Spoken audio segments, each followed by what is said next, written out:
يا الله خراجك يا الله خراجك منو دحني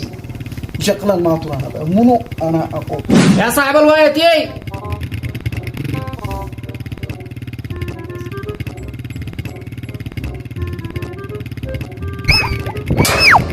طفي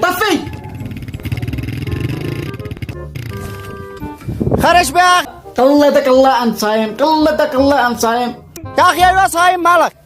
كيف صايم وتفكر من الصباح الصبح تزق الناس انتوا الماطر حقك ده يا اخي رمضان مش هو حق الرقده ولا هو حق النوم حق طلبة الله يا اخي الله يرضى عليك تروح لك من هنا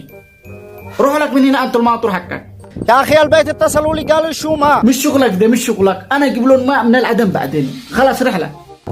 تمام يا اخي خلاص الله يخرجنا منك يلا شاهد الله معك بقلك